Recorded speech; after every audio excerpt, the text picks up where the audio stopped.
اور کو دکھانے کے لیے عمل کرتا ہے تو اللہ تبارک و تعالیٰ اس کے عمل کو ضائع فرماتے ہیں۔ یہاں تک کہ ایک حدیث میں نبی کریم صلی اللہ علیہ وسلم نے 4 لوگوں کا حال بیان فرمایا ہے۔ پہلا فرمایا کہ شہید، اس کو لایا جائے گا قیامت کے دن، تو اللہ تعالیٰ پوچھیں گے بھئی کیا ہوا؟ تو وہ کہے گا کہ اللہ میں اتنی بہادری سے لڑا کہ تیرے راستے میں شہید ہو گیا۔ تو اللہ تعالیٰ فرماتے ہیں کہ تو نے بہادری مجھے راضی کرنے کے لیے نہیں کیا تھا، میری خوشنودی کے لیے نہیں دکھایا تھا، بلکہ تو نے بہادری دکھائی تھی کہ لوگ تجھے بہادر سمجھے۔ سو وہ دنیا میں کہا جا چکا ہے، اب تو جا انہی سے ثواب لے لے جن کے لیے تو نے یہ عمل کیا ہے۔ پھر ایک شخص کو لایا جائے گا جو کہ سخی ہوگا، وہ کہے گا اللہ تو نے مجھے مال عطا فرمایا تھا، میں نے سخاوت کی، اتنی سخاوت کی کہ ہر ایک کی میں نے ضرورت پوری کرنے کی کوشش کی۔ تو اللہ تعالیٰ فرمائے کہ نہیں، تو نے سخاوت اس لیے نہیں کی کہ میں اس سے راضی ہو جاؤں، بلکہ تو نے سخاوت اس لیے کی تھی تاکہ لوگ تجھے سخی کہے۔ سو دنیا میں کہا جا چکا ہے، اور اب تیرے عمل کا اجر اور ثواب انہی سے لے لے لوگوں سے۔ اور تیسرا وہ شخص جو عالم ہوگا، اس کو لایا جائے گا، تو اس سے اللہ تعالیٰ سوال کریں گے کیا رہا؟ تو وہ کہے گا کہ اللہ میں نے علم دین کو حاصل کیا اور تیرے علم کو میں نے پھیلایا، لوگوں کو قرآن کی تعلیم دی، دین کی تعلیم دی۔ تو اللہ تعالیٰ فرمائیں گے کہ یہ تو نے مجھے راضی کرنے کے لیے نہیں کیا، بلکہ تو نے اس لیے کیا کہ لوگ تجھے بڑا فقیہ سمجھے، بڑا عالم سمجھے، اس لیے تو نے یہ کیا ہے۔ لہٰذا سو دنیا میں تجھے کہا جا چکا ہے، اب اس کا اجر اور ثواب تو انہی کے پاس سے جو ہے لے لے۔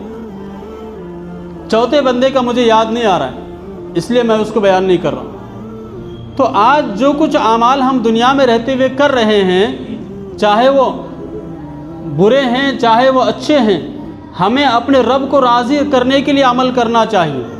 یہاں تک کہ ابھی عصر کی نماز میں ایک حدیث آئی، آپ نے بھی سنی، منتخب حدیث کے اندر، کہ ایک بندہ نماز کو سنوار کر اس لیے پڑھتا ہے، اچھی نماز اس لیے پڑھتا ہے کہ مجھے لوگ دیکھ رہے ہیں۔ مسجد میں آیا، نماز پڑھنے کے لیے کھڑا ہو گیا اور بازو میں لوگ بیٹھے ہوئے، تو دیکھ رہے کہ لوگ بیٹھے ہوئے، لوگ مجھے دیکھ رہے ہیں نماز پڑھتے ہوئے، تو اس لیے ایک دم سکون اور اطمینان سے نماز پڑھ رہا تاکہ لوگ مجھے دیکھیں اور اچھا نمازی کہیں۔ تو اللہ نبی فرماتے ہیں کل قیامت کے روز اس سے کہا جائے گا کہ انہی سے ثواب لے لے جن کو دکھانے کے لیے تو نے نماز پڑھی تھی۔ تو عمل صرف اللہ کو راضی کرنے کے لیے کرنا چاہیے، اور مسلمان اللہ کے لیے مخلص ہوتا ہے، اور مخلص کا مطلب یہی ہے کہ خالص اللہ کے لیے عمل کرے، کسی اور کے لیے عمل کو نہ کرے۔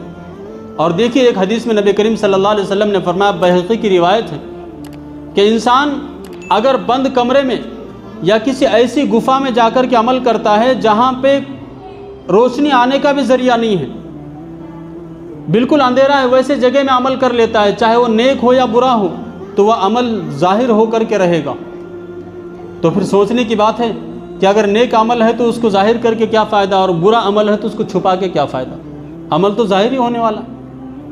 تو لہٰذا عمل جو کرے وہ صرف اللہ کے لیے کرے، کسی اور کے لیے بالکل عمل نہ کرے۔ اگر لوگ آج دنیا میں کہیں گے تو تھوڑا بہت کہیں گے، لیکن ہمیشہ کے لیے اجر و ثواب ضائع ہو جائے گا، اور وہ عمل لوگوں کے لیے کہلائے گا۔ اس لیے صرف اور صرف عمل اللہ کے لیے کرے، یہی عمل جو ہے ہمیں آخرت میں کام آئے گا۔ اب آگے اللہ تعالیٰ فرماتے ہیں، ام تقولون ان ابراہیم و اسماعیل و اسحاق و یعقوب والاسباط کانوا ھودا او نصارا، کیا تم کہتے ہو کہ ابراہیم اور اسماعیل اور اسحاق اور یعقوب اور اس کی اولاد تو یہودی تھے یا نصرانی تھے؟ قل انتم اعلم ام اللہ، آپ فرما دیجئے کہ تم زیادہ جانتے ہو یا اللہ زیادہ جانتے ہیں۔ یہودی لوگ کہتے تھے کہ ابراہیم علیہ السلام